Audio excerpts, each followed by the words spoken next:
let me start by introducing you our second and, in fact, the last speaker, who will close the presentations on the conference. It will be given by Maxim Dolgushev from Sorbonne, from the fellow laboratory of theoretical condensed matter, so it's quite close to the name of your institute, but not that broad, because it concerns only theory.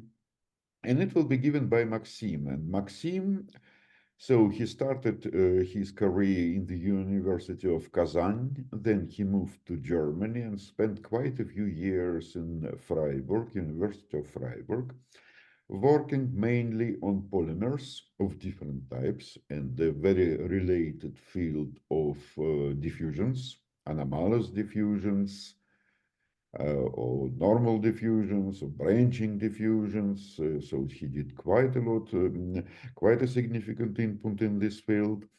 And today he will talk about a very new, actually, issue which they recently found. It is maybe the work of the last year, and he has shown that actually survival probabilities of non-Markovian Gaussian processes or non-Gaussian processes are not characterized uniquely by a single persistent exponent. So he will tell you where this persistent exponent, what does it mean, where from it comes, and there are in fact two of them. So Maxim, please go ahead. Thank you, Gleb, for introduction. I think the persistent exponent will be only one, but we will speak about full characterization, full asymptotic flow. And actually, I've sent another title of the talk. Then it is announced here, because I've seen that it's I have 1 hour, and I've also decided to do a bit more pedagogical lecture. So it will be about first passage problems of non-Markovian Gaussian processes. I will summarize also the work of my colleagues, and this work is has been done jointly with my colleagues Thomas Guérin, who is now in Bordeaux, Nicolas Levernier, he is in Marseille, Olivier Binichou and Raphaël Voiturier are in Paris. So first, I will start with the title. Oh, okay, I will, okay, let me activate the window. Okay. First passage, what does it mean? Imagine you are in a forest and you are searching for mushrooms. And what is really important for you is the first time that you see this mushroom. Because as soon as you see this mushroom, you will collect it. So, and here in this talk, we are interested exactly in this first passage event. Because if you ignore this mushroom, you could come back second time, third time, etc. But we are interested really in the first passage, because for many systems, exactly the first time you see the objects or touch, hit the objects is very important. I hope that you will not collect the mushroom that you see here in this slide, but rather that one. And also now in the title we have the word non-Markovian.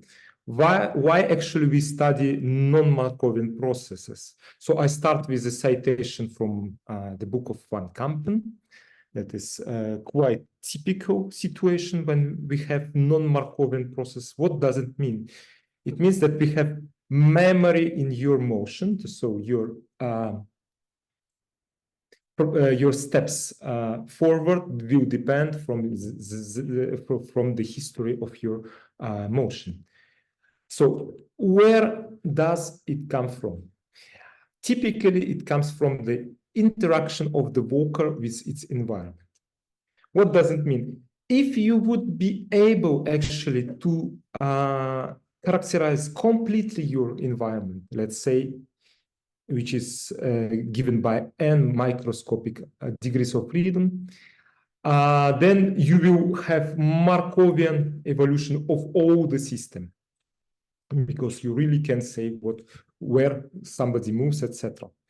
But typically what we have, if you observe a tracer, let's say, in some complex fluid, you see only the motion of the tracer, and you see an effective projected dynamics of the Volcker. You don't see nothing about environment, and your Volcker appears, his motion appears as non-Markovian. So what are the examples? Typical example, let's say you have a polymer on which you see you have a reactive chemical, and actually what you, of course, polymer has a very complex structure of interaction, but you could only see the reactant attached to a polymer. Also, for some biological systems, like here you see an amoeba, and amoeba has different objects inside it. For example, you take a vacuole, this violet one, and it was shown that the motion of this vacuole is also non-Markovian. It was shown actually in a recent paper by Gleb and his co-workers. And also Alessio, I think, is on this paper. Also other tracers, like tracers in pneumatics or tracers in viscoelastic fluids, like concentrated solutions of polymers or melts. And what is typical for these examples, we can actually nicely approximate the dynamics of these tracers by Gaussian distribution. And our goal now to take into account the memory effect to predict the first passage events. So, and with this, I now list first the outline of my lecture. So first, I will speak about first passage in confinement. It's a very big confinement, and in particular, I will speak about mean first passage time to find a target in confinement by a non-Markovian Volcker. Then I will move to free space, and there I will speak in particular about the survival probability. And in the last part of my lecture, I will speak about two-target problem. So in the first two parts, there is only one target that you search, and in the last part is about two targets. What the hypothesis of the theory? So I start with the first passage in confinement. We consider a random Volcker, which is in free space, has the following properties. It's Gaussian, but possibly long time correlated. It's characterized by stationary increments. It means that there is no aging in his motion. It is symmetric or isotropic with a constant mean x0 as a starting position of it. His trajectory is non-smooth. It means it's rough, like a Brownian motion. Given that this Gaussian is characterized by the mean square displacement, which is typically measured in experiments, and this mean square displacement diverges at large times as a power law with the exponent 2h. H is the so-called Hurst exponent, where we distinguish the following cases.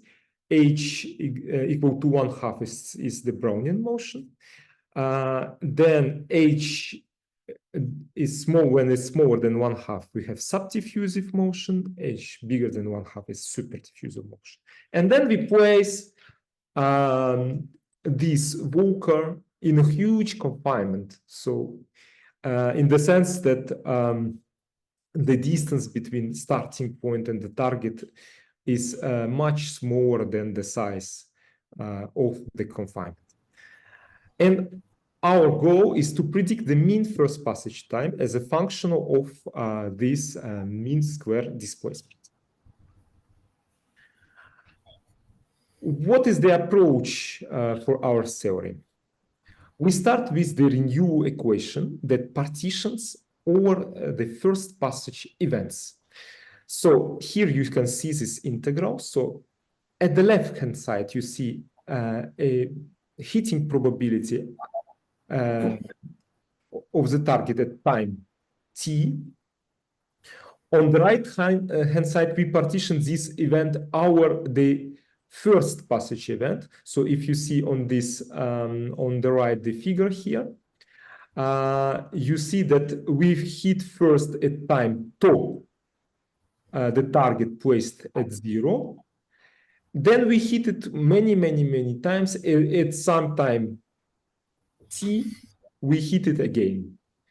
So, and the probability, another one is the condition probability to hit target again at time t, given that the first passage time is tau. So with this renew equation, when it is possible to find the mean first passage times with different techniques, actually.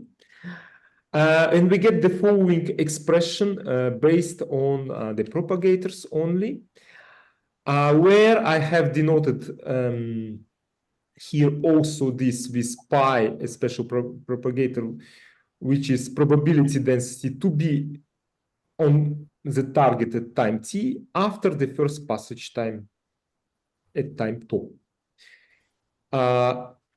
If we now, this actually result is more general than for Markovian case. In Markovian case, there is no memory about this hitting of the target at time tau, and we will find the expression that was found something like 20 years ago.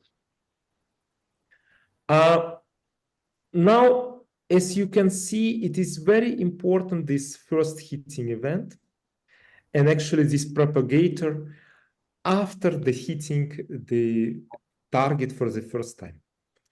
In order to characterize this propagator, what we will need is the information about the trajectory in the future.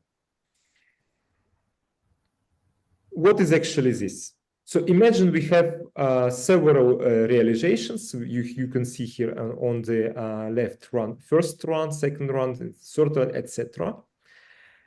We start at the position 10. At the same point we hit, which is with first passage time, the target placed at the position 0.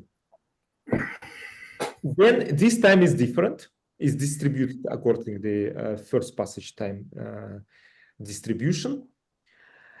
And then we actually, what we need, the propagation after this first passage. So we need to collect the realizations of the after the first passage. So you see here on the second call. And if we average all this realization, we get average trajectory in the future.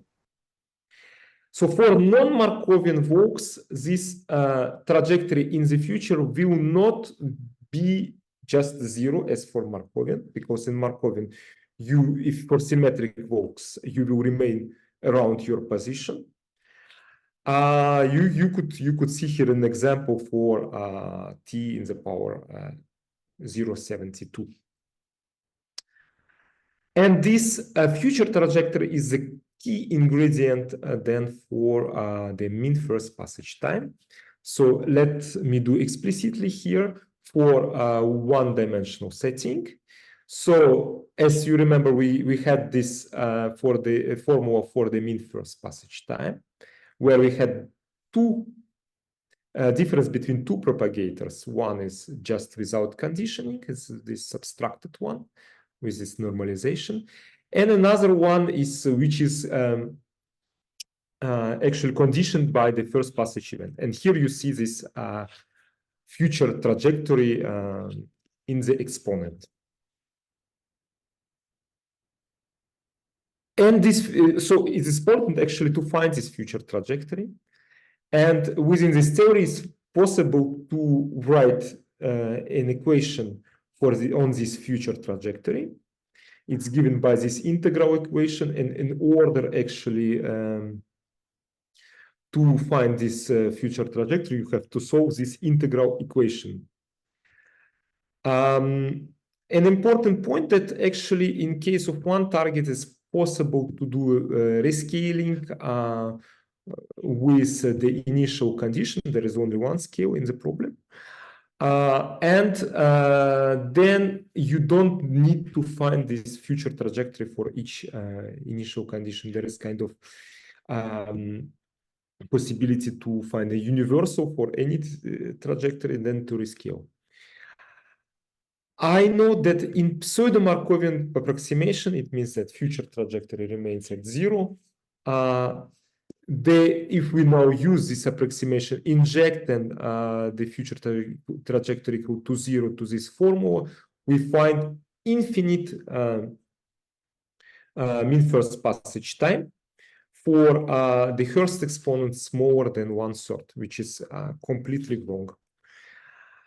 And we get actually now with this formula mean first passage time as a function of the confining volume, mean squared displacement, and the initial condition. Also, we can actually, based on the equation that I have presented before, analyze the asymptotic behavior of the future trajectory. It will have the following form. So what does it mean, this form? So if we have a subdiffusive behavior, the future trajectory will tend back to the initial condition. And if we have a superdiffusive behavior, then actually the future trajectory will go away from it. But anyway, the initial condition is not forgotten. The future trajectory is important and non-Markovian. It means that non-Markovian effects are not negligible. And with actually, it's possible then to use the properties of the future trajectories and to find the following analytic formula for the mean first passage time, where you see the behavior with the initial condition. So it's the distance between the initial place of the target, of the walker and the target. K is just a generalized diffusion constant here, and this is proportional to the volume of the confinement. And this constant beta, it depends only on the Hurst exponent.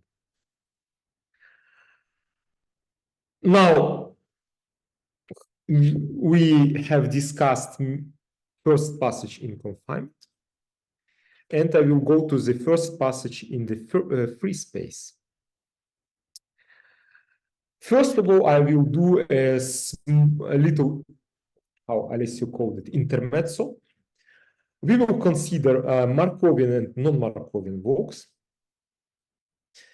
And we will assume scale invariance of the walks, which is characterized by the fractal dimensions, so of the space where we perform the walk.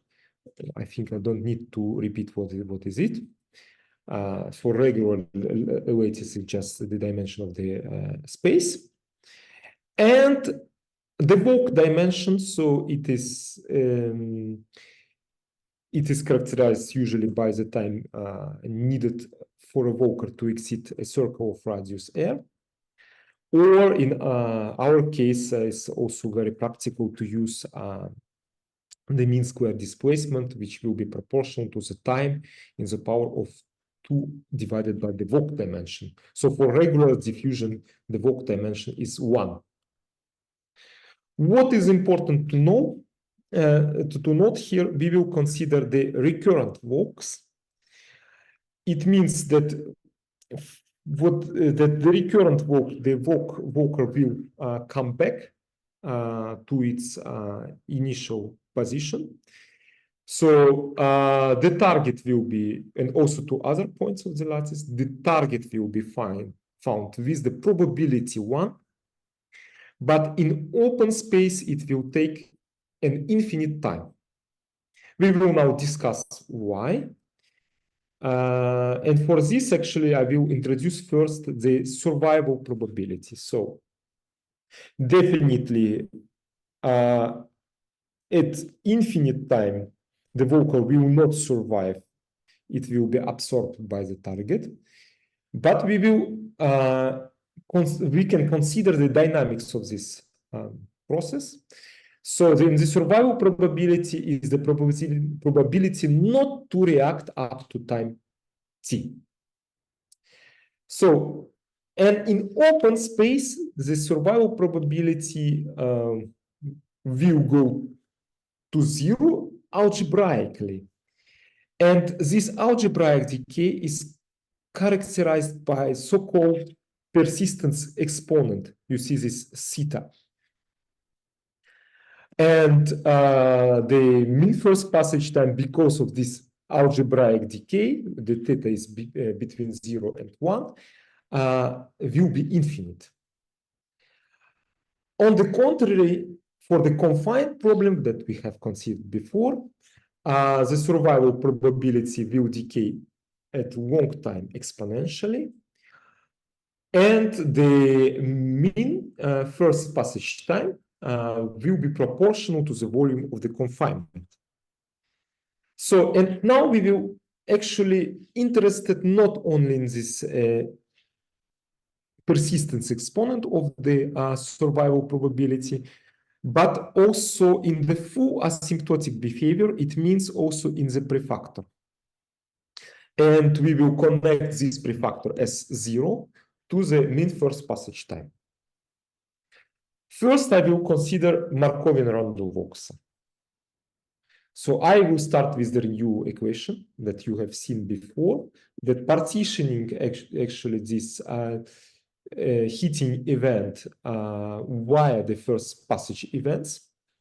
So you will you have a starting position at R0. You hit the target at time tau, and then at some time t, you will hit it again, but it may be some not the second, but some millionth time actually. In Laplace space, we have the following form of this equation. We have scale invariance. It means that our propagator has the following asymptotic behavior based on the fractal and walk dimension. And what we are interested in the subleading order of this asymptotic behavior. So actually what we can do, we consider in Laplace spaces the expression, and then we will find that for large times, it means for small s values in Laplace space, we get the following formula. Now we will use this formula 2 times. For R here, I put equal to R0, its initial position, and R equal to 0. I inject it in my equation, renewal equation in Laplace space, and I get the following expression for the first passage time distribution in Laplace space. It's 1 minus this. Actually, it's practical to have this 1 minus this, because if we consider the survival probability, which is the 1 minus the probability to react, because survival probability is the probability not to react. So, and the probability to react is just integral of the first passage time distribution. And it is just the inverse Laplace transform of the following expression, where we have already found this 1 minus f. So if I take now the expression for 1 minus f, I get the following expression for the survival probability, where I can recognize already known algebraic decay with this persistence exponent, which is 1 minus fractal dimension divided by the Vogt dimension, but also I get the prefactor. And the prefactor takes then the following form. Now, if you have seen what we have seen before, this integral where we have this difference of two propagators actually appears in the formula for the mean first passage times. If you have forgotten, you could, it's recorded this lecture, you could go back and see it. And we can see actually this expression, but we had there in confinement, but we can still use as a limit this expression when we put the volume to infinity. It's actually, it was this formula T is proportional to the volume times this formula, then we get this at the infinite volume, the following expression. Actually, can we use it? Yes, because it's known for Markovian case, the behavior of it for scale invariant Vox, that it depends only on the distance between the initial condition and the target, and the two dimension, the Vogt dimension and the fractal dimension. We inject it and we get the following analytic formula, exact, asymptotically exact. And we can test it. Let's take a Sierpinski gasket. And you can see here the survival probability. The points, the symbols are the simulations, and the lines are given by the formula here in the box. Now, I can go to the non-Markovian case, and I will start directly with the formula for the mean first passage time, where we had the difference between two propagators. The first one is conditioned by having the first passage time, and another one is unconditioned one. So, so the first one is, as I said, this one conditioned, another is not conditioned. And I can inject these two expressions. And after some integrations, and also I will use the properties of the propagators of its scale invariance. Now, given that we had this first passage event, here we will have a scaling function, G, whose asymptotic behavior is given by 1. But generally, we don't know actually its behavior. And also the asymptotic behavior of the first passage density, which is given by, because it's related to the survival probability. Survival probability is being the 1 minus integral is given by this expression. I inject it to this double integral and get the following formula. First of all, what we can see here, by the way, I'm doing here in 1D, but it's we can do it in higher dimensions also. It's a bit more complex, but it's doable. First of all, what we can see, the constant R, which is related to the to our limits here, it's actually goes to infinity, and therefore the persistence exponent here theta is forced to be 1 minus 1 over so the dimension of the space divided by the Vogt dimension, which is a known result. And then we have this expression. So which I will sum up in this prefactor as 0.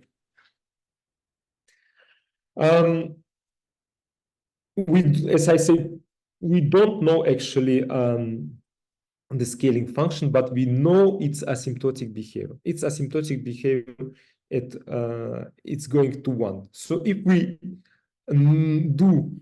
we can say it's like decoupling of approximation, putting this asymptotic behavior, we got the following exactly the same formula as for Markovian case. Let's test this formula for known Vogues like fractional Brownian motion, which is a Gaussian process characterized by the mean square displacement, which goes as a power law. So for fractional Brownian motion, we can use the formula that I have discussed in the first part of my talk. We inject it in this formula, we get the following formula for the prefactor. Let us test it. So the symbols are here, the simulations. The solid line is the result of the formula in the box. And the dashed line is given by the Markovian approximation of the formula. So we see a huge difference between Markovian and non-Markovian. The non-Markovian case, there is still a little difference. We can ask ourselves how good is actually this non-Markovian case, our decoupling approximation. What we can do, we can actually do a perturbation theory around Brownian motion. So we will use as a small parameter the difference between the Hurst exponent and the exponent for Brownian motion. It's 1/2. And we can do the calculations, all the calculations exactly at first order of this parameter. And we will find out that the formula is exact at the first order of perturbation theory. So if we take into account non-Markovian effects at first order, the formula is exact.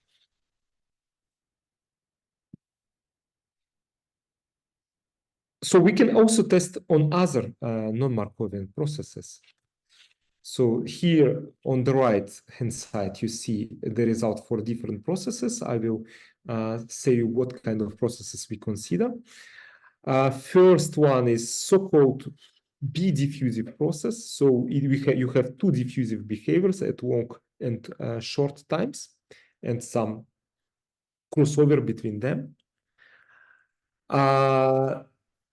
Then you have a Rouse chain. We can consider the motion of a monomer of a Rouse chain has the mean square displacement of the monomer of a Rouse chain has the following behavior that if you have a chain of n monomers, it's going like t to the power 1/2 for times smaller than number of monomers squared, and then diffusive 4 times bigger than number of monomers squared. And a fractional Brownian motion in 2 dimensions we can also test. And here you see the solid lines is given by our formula, and dashed line is the Markovian approximation. You see that actually it works quite well. So now we have discussed in the first 2 parts of the lecture the case of one target. We have a Volcker that search for a one target, but we can ask also ourselves about what happens if we have 2 targets. So and for this, I need to introduce the quantity which is called splitting probability. The splitting probability here is pi1 is the probability to hit first target 1. Or pi2 it will be to hit first target 2 before hitting target 1. So as I've showed you the picture with the mushrooms, imagine okay, here we see the both mushrooms, and imagine an insect that is searching for a mushroom, and what is the probability that he finds one, the first mushroom which is closer to us rather than the other one. So in order to study this problem, we need to consider a set of renewal equation that where we have partitioning these two events. So what are the events? We can hit first the first target at time tau, or we can hit actually first the second target at time tau. And the propagators, we have propagator of hitting the first target at some long time t, or second target of a long time t. And we have also these conditional propagators that hitting, let's say, his second target at time t, given that we had the first passage event at the first target at time tau. In the same, you see another propagator then hitting second target time, given that first passage time was at the second target at time tau. And the splitting probability will be just integral of this, of one of the respective first passage time distribution. So we will find, if you solve this equation, we will find the following formulas for the splitting probabilities, where these functions h are given also by differences of propagators. Let me be more explicit. So if we have a one-dimensional problem, we have a mean square displacement. This conditional propagator will be given, so we have Gaussian walks here by this expression. I didn't say actually before, we use here stationary covariance approximation, therefore we keep here the mean square displacement as it is no event happened here. This is an approximation which is actually exact at a second order of perturbation theory. And we have the usual propagator one, where we don't account for the first passage event.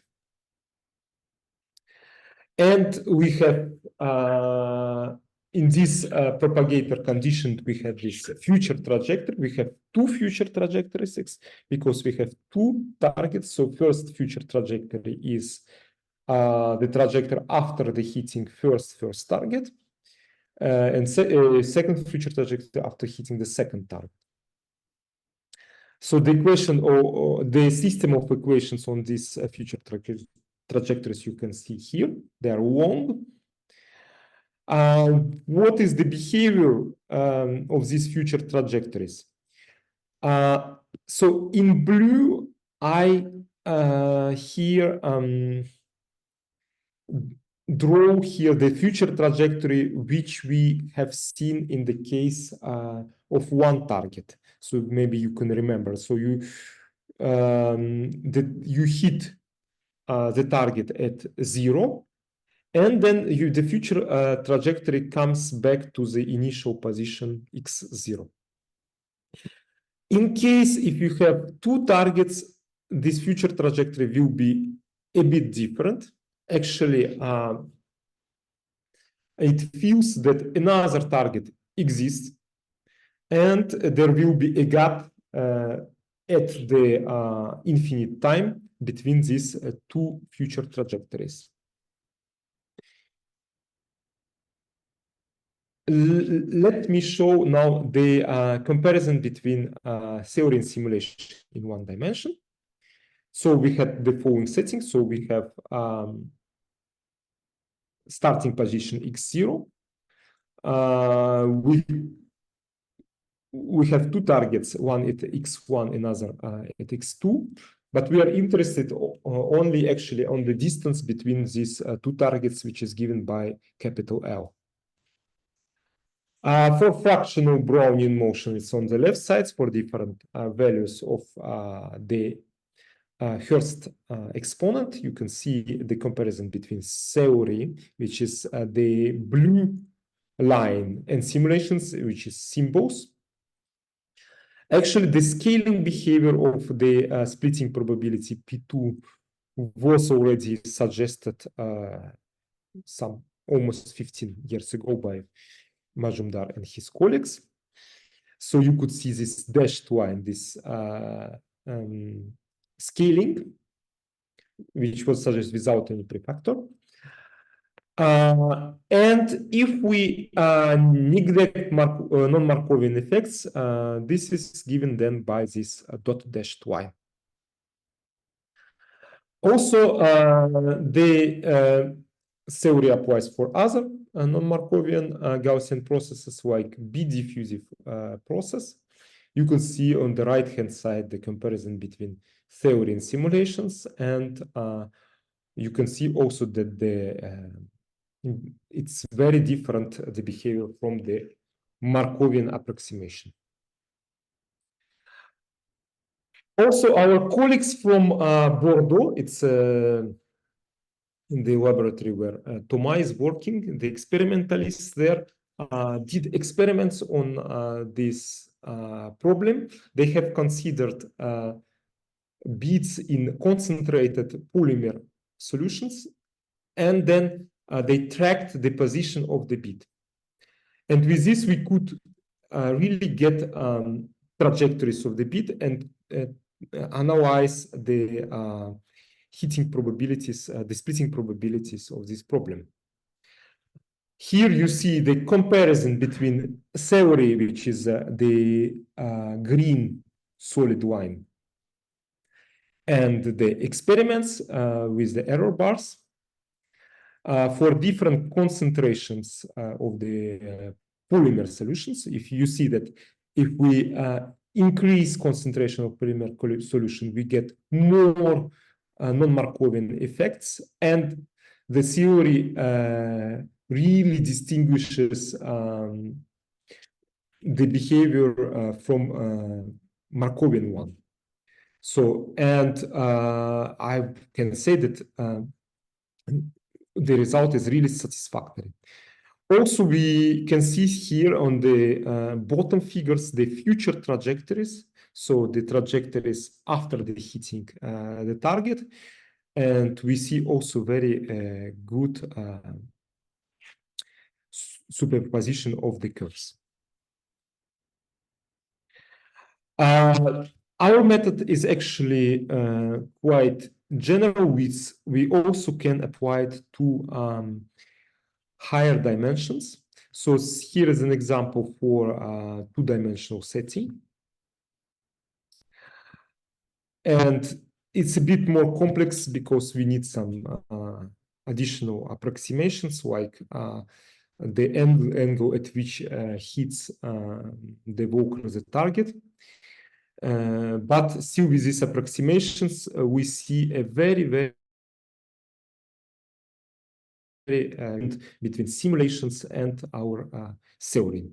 You can see it, the theory is given by the solid line, and if we do some Markovian approximations, neglecting the memory, the behavior is very different.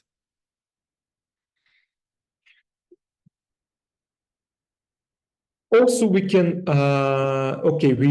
we can do some perturbation theory. So we consider mean square displacement at first order perturbation around Brownian motion. So now keep epsilon here is small. And we now can calculate the splitting probability, the correction to the result for the Brownian motion. As you can see here, so this the first term of the splitting probability, which is the distance between target with the initial condition and the closer targets divided by the distance of the two targets, is the result of the Brownian motion plus the correction due to the non-Markovian behavior. We get the following exact formula for this correction. For any Gaussian process represented by this mean square displacement, you have to inject just this psi1, this first order correction, and calculate this double integral. Here in this double integral, theta4, it's a Jacobi theta function of the fourth kind. Actually, you could calculate this integral for processes, for several processes, like fractional Brownian motion, FBM. So the correction will be given by this expression, and then you could find the following formula, which also was found, unfortunately, or fortunately, actually, on the same time during the study of this problem. We found it, but it was published before. But also, actually, this formula is general for any Gaussian processes. If we take the B-diffusive process, we get the following exact expression. So with this, actually, as I've told that my lecture will be a bit shorter, I'm coming to the summary. So we have considered a first passage problem of finding a target in a huge confinement, and we have shown that for Markovian, non-Markovian Gaussian walkers, we get the following formula for the mean first passage time. Then we have related the confined problem to the non-confined problem, and with this we have found the full asymptotic behavior of the survival probability beyond the persistent exponent. And also we have shown that actually we can extend this formalism to the search of two targets, but actually we can write down the equation on several targets, but it will be much more difficult to use them. So with this, I thank you for your attention.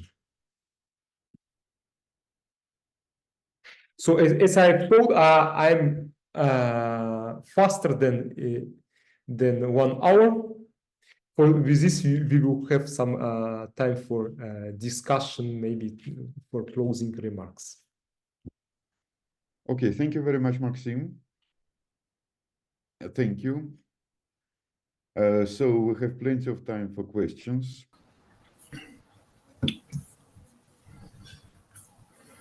May I ask? Yes, Yes, go, of course. go ahead, please.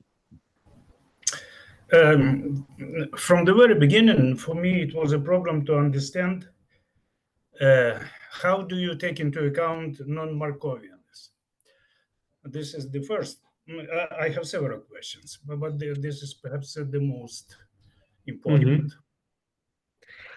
It's taken into account just by the mean square displacement. As soon as you have mean square displacement, which is not, it's a continuous process. It's not like Levy flight. And for continuous processes, what do you mean continuous? So there is no jumps actually. So the curve. Even The if trajectories it's are rough, continuous functions, right? what? The trajectories are continuous functions of time. Do you mean this? Yes. But how do you know that they are they are continuous? It's a mathematical model, just that's continuous. But the problem is that you at the very beginning you didn't introduce the very model. So it wasn't. You could search for microscopic model that mimics the behavior of this continuous process. Like, let's say, for example, you take a polymer and you consider the motion of one monomer. It is not a mathematical model. So it was the mathematical model is given just by the fact that we have Gaussian process, which is symmetric. It means the first moment it doesn't matter, and we need only the second moment. The motion is the trajectory is continuous, and and the mean square displacement that describes the trajectory has at long times a power law behavior characterized by the Hurst exponent. Okay, you spoke of space, free space, and so on. Laplace space also appeared. Which space do you mean at the beginning? Just the space in the meaning our space where the walker is Laplace space. It's a bit first this space the walker walks around over which space? So let's say you have you have this. What did you mean? In your models, you meant some concrete space, not let's say. Which space do you mean at the beginning? It's just the one D is just its coordinate. The walker walks somewhere. Where exactly? He means Euclidean space by default, but sometimes Euclidean space by default. Yes. Pavel, let him reply. It is an examination or what happens here? It's in Euclidean space. You're just walking in space. It was not said. Which space do you mean? And if it is Euclidean, of which dimension? I've shown for one dimension a lot of result, but it's also in two dimension. It's working. For very simple Markovian random walk, it strongly depends. In some spaces it is recurrent, in some it is yes. I thought that we consider only recurrent for survival probability, that you come definitely to your initial position. So you mean that only recurrent, but you recurrent random walks, right? Yes. But why it is recurrent? It's you have a walk over Z over one-dimensional lattice, and then it is Markovian simple random walk. Then it is recurrent, and then we can do this. But if you consider Z3, it is not recurrent. I mean, this very standard random walk. Yes, it's a standard. And then for Brownian motion, it's at dimension 2. It's a marginal situation. But in general, as I told this, introducing this warp dimension and fractal dimension in the space, if the warp dimension equal to but you dimension, it's because it's the way how it explores actually the walk or the space. And another question, what does this mean, do not react? So the survival probability was introduced by the fact that do not react. which reaction? It means that we hit a target. A reaction, it means the first passage in this sense. Mhm. And then survival means that it doesn't. You don't touch at all the target. Why shouldn't say just not do not react, but do not hit? Oh, it's a kind of sorry for using maybe the words that you don't like, but it's the same. It's kind of jargon in the field. Once again, so I would like to know where this non-Markovianness is hidden. It's hidden in the degrees of freedom that we don't see. So imagine you have a Rouse chain, you have n bits connected by springs, but you could follow. I mean, mathematically, I would like to see in mathematics, where does it? So if in mathematics, you could calculate mean square displacement of the bit over Rouse chain, and you will see that actually as soon as you kind of has a motion that goes of the consider of the target monomer that makes stretching the chain, it will with a higher probability come back on the previous position. It means we get a memory in the steps. You could calculate explicitly, Rouse model is known, and you will see different behaviors of this monomer. You will start first with some, okay, it's depending on some microscopic picture, but then you have power of 1/2, which is subdiffusive motion, and then you, at the end, you come to the power equal to 1 of the mean square displacement when the polymer moves together with all monomers. The monomer moves together with all monomers with all polymer.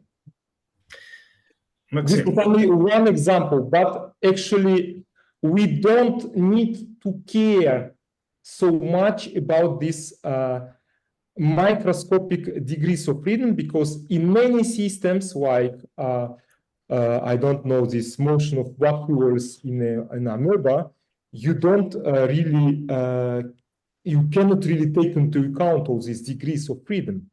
And what you do, you just analyze mean square this displacement. You look that it's Gaussian distributed, and you characterize the mean square displacement at the second moment, and that's it. Could we get back to the very beginning? Yes. To let's say to first or second slide. Okay.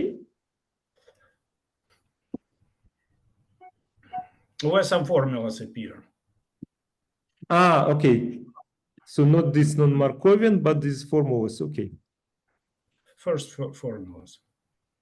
First formulas appear. Where is P? Probabilities. Probabilities. Okay. Just. Sorry, I cannot file view full screen. No, it's enough. Here, the first formula is here, yes? You mean this? No, it's not formulas. I mean, probabilities appear. Which one? These ones? Yeah, for example, this one, yeah. Usually, this P of t is calculated from some equations. If, for example, if you consider Markov processes, then you have just differential equations like like master equation, yes. Yeah, this is. And let me finish. Okay. And the right-hand side of this equation defines you a model. And then you exactly know what's going on in the model. And then you solve if you can. And then you obtain how these probabilities evolve. And then you can say that they correspond to a process, and the process has some properties and so on. Okay. where if it is non-Markovian, for example, then instead of usual time derivative, one uses fractional time derivative, and then this is non-Mark. This is done in fractional Brownian motion, for example. But where do you take this p? What is the source for this p? And what is f? Where do you take from all these formulas? Okay. We take, this is the propagator is, as I've said, this is everything for Gaussian processes. And the propagator for Gaussian processes is known, is just Gaussian, as you have cited, for example. Gaussian Markov process or not? Non-Markov. It's then which one? You can you should be more precise in this point. Here it's in any Gaussian non-Markov process. We know further I use, of course, then fractional Brownian motion. And we know this result for fractional Brownian motion. It's just Gaussian, actually. So as soon as you have mean square displacement, you have symmetric Gaussian process, you could write down this propagator. But if you have a processor, then why should you speak of it? Or you want to study the properties, so you have a process and you want to study its property concerning this passage, first passage. Yes, I have already as an input actually this propagator. It's no information already, and I want to study first passage properties for this process. And then you should be more precise at the very beginning that we have a process. The process has such properties, and then we want to study and the spaces. I think I've said that is Gaussian characterized by the second moment only. Sorry, this maybe I overheard, but it was not said. I understand myself, Maxim, because you might have a Gaussian process, but it is entirely characterized by the covariance function. So by covariance function, but here is given symmetric processes are characterized by such functions. Sorry? Sorry, I didn't hear your last sentence phrase. That only Gaussian processes are characterized by fully characterized by pair correlation function. Yes, but by two-time correlation function. But by of course, but not by mean square displacement, which is one time. Yeah, it's a one time here. It's actually this propagator is one time if you want to actually for the expressions for the future trajectories, it's used two time and then the covariance we are taking there. Yeah, but maybe the sentence that non-Markovian, it is not very precise. You just have to say that it is some just arbitrary Gaussian process.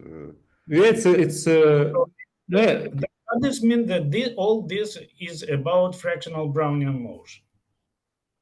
No, not about. It's Gaussian.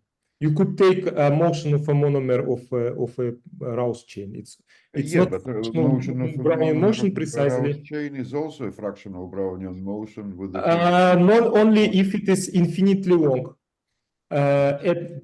Yes, but otherwise it is just otherwise it is not fully characterized by the pair correlation function.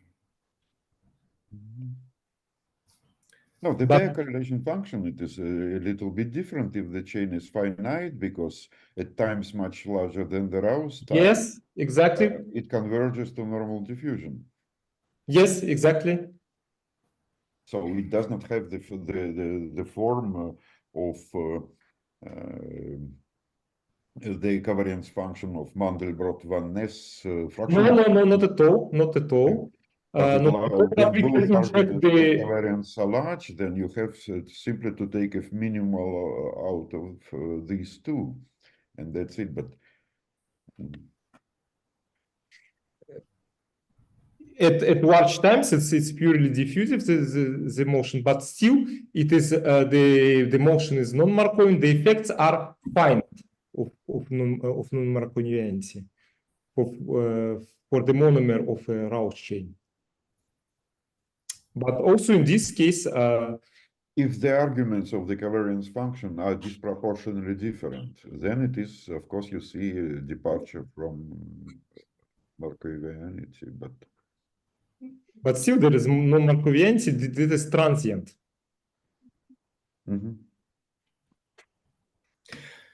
Once again, this capital F in this formula, how do you calculate it for the model which you consider? Actually, we don't it is not calculated completely here. It's only the first moment of it is calculated. This means first. But in order to apply this formula, you need it the whole. No, you don't need it all. If you go to, there are different actually methods how to use it. It's with some integrations you could obtain, or if you go to the Laplace space, you go then to longer times. Then you just need in the expansion you could read. What do you mean Laplace space? Laplace space, I mean that you do a Laplace transform.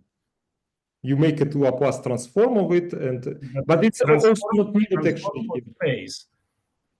Here is in a time space. Then you go to the Laplace space.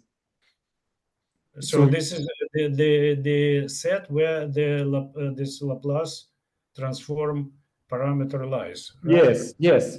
You go, yes. But it's also another method also we could apply, and then you can calculate the first one. But actually, the full behavior of this f of tau is not known. Only asymptotic one then it's known for the survival probability. So f of tau, in fact, is the probability of hitting at time first time. Probability density of hitting of the distribution. Probability density, right? Yeah, probability density, yes. Okay. So does this mean that if this conditional probability doesn't depend on tau, then the integral on the right hand side is 1? If this condition, yes, absolutely. It's trivial then. No, it's trivial. It's just the fact that it's probability. Yeah. Okay, thank you. Thank you. Other questions? Pavel? Yes, go ahead. I actually understand previous questions because to some extent, yeah, things are done. And it's very impressive work, by the way. If you, for instance, try to do this expansion and this epsilon, h minus 1/2, it's like 30 pages of calculations. It's really hard, you know. And people who work there, you know, this group, you know, Maxim, and group, you know, in Sorbonne, and also this Carl Wiese, you know, they are really impressive work. Yes, they are not afraid of very hard calculations, but it's hard to deliver because everything is, you know, somehow delivered in a huge generality. DW, DF. For instance, I would personally also maybe would appreciate very simple, reducing to very simple things, but very clean. You know, one, it's totally clear, one dimensions, it's done. But the other is, you know, Brownian motion, because that's the best Markov process by far. But in that case, in 2D, you would need, you know, to give some size of your target. Otherwise, it would never hit it. Yes, yeah, that's true. So it would be interesting to me to see how it would appear, something new, whichever. Yes, but it's not, it's kind of easy to appreciate during the talk and remember, yeah. And then if you find it interesting, you go to more details. But anyway, so I have a question about actually different thing, because, you know, as impressive as it is, one can say it's sort of probability theory work, study. So you have one particle and one target. Or maybe you have, you know, two targets and one particle. And for instance, if you would like to understand some statistical physics, many particle system, for instance, it's maybe more reasonable to consider, for instance, a swarm of these particles, infinitely many of them. Yeah, and our kind of boss today, you know, for instance, Gleb, he really loves this problem, studied it. I guess I learned from his work that, for instance, if you have this target and which you wanna live longer, if you are a target and there are a swarm of these particles, there is a principle coming back, he will tell us precisely to some great French, that, you know, you have to stay still. That is the best strategy. If you somehow moving, you know, you will be killed faster, will be touched faster. But anyway, so in that problem, if you consider, in that problem, you can definitely consider not just in 1D or in 2D, in 3D, in arbitrary dimension. And okay, different purpose here, you try to consider survival probability, that you are still not touched. Definitely you will be dead typically in dimension bigger than 2 exponentially. Survival probability exponentially small in time. And I guess somehow listening to that talk, I somehow recognize that nobody more or less studied that problem. When you have those searches, those infinitely many, you know, your potential foes, they are non-Markovian. So does it change anything or what? So for instance, that kind of thing. I guess Maxim and his friends, they are really in good position. Also Gleb around, who can easily kind of tell them a bit, you know, literature and everything. They may be able to do something, maybe something interesting if they are on the Markovian. I just don't know. Okay, but anyway, so thanks for that. You know. I have some brief answer that if you have, for instance, non-Markovian in the sense that trajectories are self-avoiding, of course, it will make much more for the dependence of the rate on the sizes and the diffusion coefficients, efficient. Definitely. But if you take something like diffusion generated by O'Shaughnessy method, the results will be completely different. So it depends. So really non-Markovian will be very different from anomalous but Markovian. For instance, one result, which I guess, you know, really the main result about exponential decay in dimension bigger than for Markovian, for just Brownian motions, you know, in dimension bigger than 2. So it's old, well known, but for instance, you may ask how particles actually organize themselves, you know, these Brownian motions, to ensure that actually that really it was never touched. And so rather than like in 3D, 1 minus radius of your sphere, if your target is sphere, divided by r, you have 1 minus r capital divided by little r to the power square. So it's then you can see that it's actually target. It's very, very simple formula, but if you have, for instance, SEP, it's more complicated, which you also can already say somewhat, not non-Markovian, but somewhat, yeah. But anyway, so is there maybe some analogs of that? So it's easy only in 3D and higher dimensions, but in 1 and 2 it's very hard. Also possible to solve for in 1D for non-interacting Brownian motions. And so somehow I wonder, can one do anything with you know particles still non-interacting but performing non-Markovian? So these searches are non-Markovians, yeah. So in this formalism, you will die out quite quickly if you want to take into account n particles and searchers or n targets explicitly. You will die out already with 2 targets. It's a nightmare. That's a wrong approach, Maxim. it's That's not the it's, beauty of infinitely particle system, you know. yes, yes, Two, yes. three are very complicated. And Yes, yes, exactly. You need use this fact that number of particle is huge. Maybe you could have some interesting results like Balagurov-Wax or Donsker-Varadan. I think so. It's possible. I don't know. But I it's don't a know. different problem. Sorry, Maxim, it's a different problem. Really talk to Gleb. He studied Markovian case a lot. It's a different. He had just one target. In Balagurov-Wax, there are many. Many targets. Yes, I'm speaking about many targets. No, You want yeah, many one. searchers, you mean? Just want. one target, but surrounded by space. By many searchers. Trivial space, Euclidean space, and kind of to. Okay, you have many searchers and one target.